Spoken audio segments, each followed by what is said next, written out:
You ready? Yep.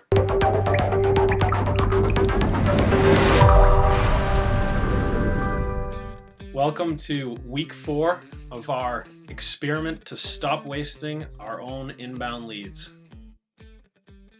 So first off, we'll take you through the numbers through week 4. We're at 70 leads or contacts that have come through in 4 weeks. 21 of those are qualified, so that's 30% qualified leads. 21 have been contacted.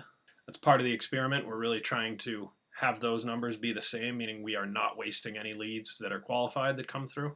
We've had meetings with 9 people, which is 13% of the 70. No proposals, no customers yet. Compare that to the benchmark. The benchmark is 100 leads that happened before we started this new sales process and experiment.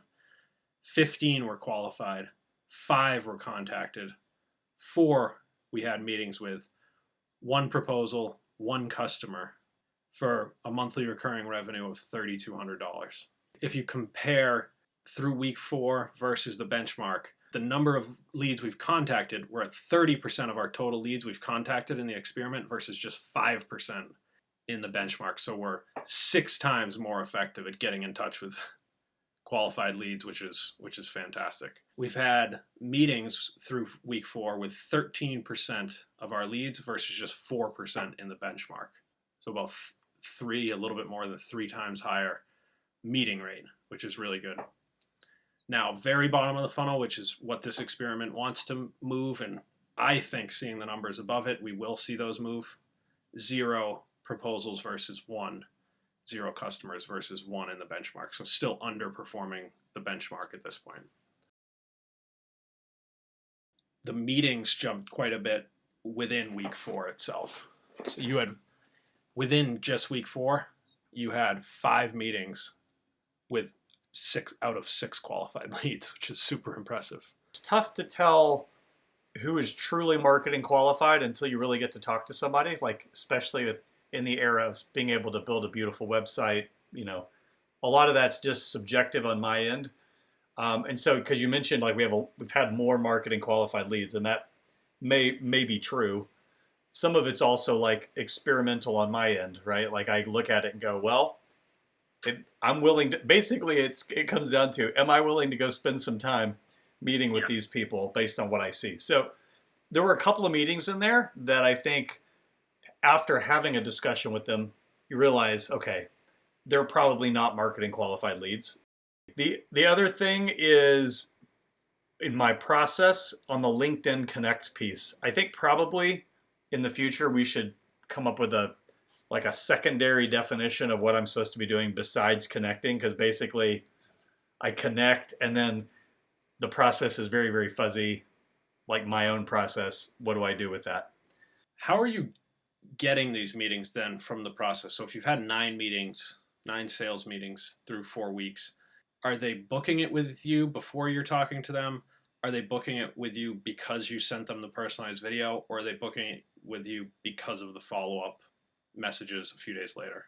There's actually kind of a fun combination of things. So one of my meetings I know came from a lead from a long time ago. So this is actually a second follow-up meeting with a person from a while back. One was a referral in.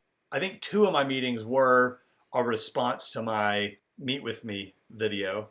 I think we're going to see the benefit of that over the long term as well. Like I don't think it's necessarily I was on your website, I see your video, yeah, I'm going to book a meeting, yeah, I'm going to do business with you. It's more like they get to see that we're real. Yeah. When the time comes for them to really pull the trigger on something, they're going to say, man, I wish we could do what Nectafy did.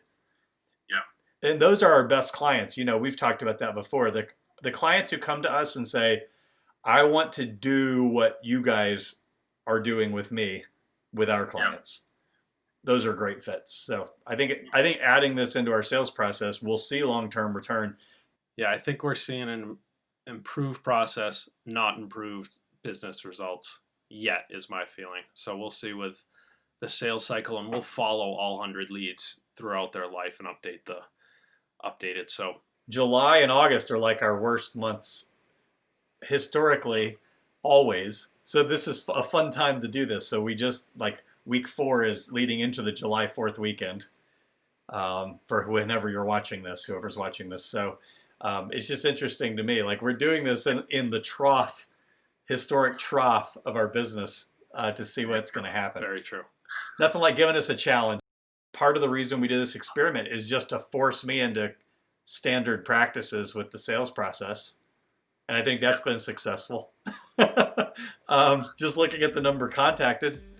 Yeah. You know, so there's a huge benefit there, even if we get nothing else out of this other than, hey, here's a good way to get Lance to behave himself and follow the process, then I think it's good. Yep.